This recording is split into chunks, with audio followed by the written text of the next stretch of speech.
भगवान की कृपा बड़ी विचित्र है। मैं बार बार कहती हूँ, इस दुनिया में आप सब कुछ समझ सकते हो पर भगवान की कृपा नहीं समझ सकते क्या है। जिसको आज लग रहा है कि ये हमारे साथ बड़ा गलत हो रहा है, क्या पता वही ठाकुर जी की सबसे बड़ी कृपा हो।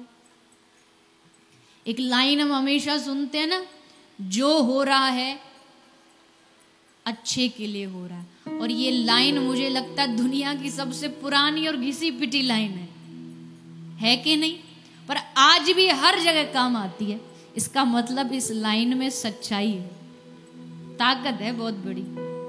नहीं तो फिर इतनी पुरानी लाइन चलती नहीं भैया, दुनिया कहती आ रही है पर सचमुच अच्छे के लिए होता है, इसीलिए इस शब्द को बार बार कहा जाता है।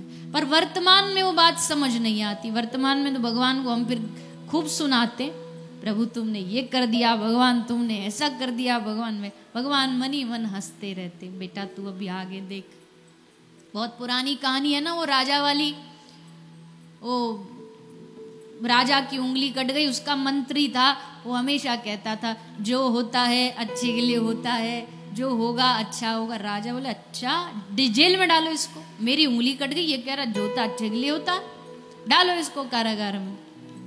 डलवा दिया और अगले दिन शिकार पे गया, बलि चढ़ाने वाले राजा को पकड़ लिया और जैसे पकड़ा, बोले चेकिंग हुई तो बोले महाराज ये बलि योग्य नहीं है क्योंकि इसका तो एक अंग कटा है, भेजो इसको वापस, ये बलि के लिए नहीं। सो भागा भागा आया, आके मंत्री के बोला इसको ताला खोलो, इसके चरण छूने हमको। तब तो समझ आया नहीं था, पर अब समझ आया कि सचमुच इसने जो बात कही वो एकदम पते की कही।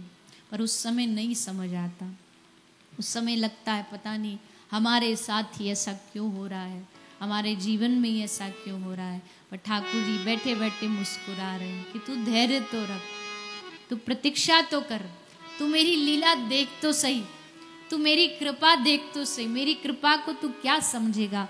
मैं हमेशा कहती हूँ अगर देना भगवान की कृपा है तो छीन लेना भी भगवान की कृपा है।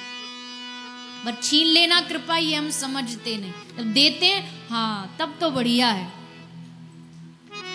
तब तक तो ठीक है जब तक दे रहा है भगवान। जिस दिन लेना अरे भगवान गलत कर दिया, गलत नहीं किया, वो छीन रहा है, इसका मतलब उसकी कोई लंबी चौड़ी कोई प्लानिंग चल रही है जो हमारी प्लानिंग से बहुत बड़ी प्लानिंग है।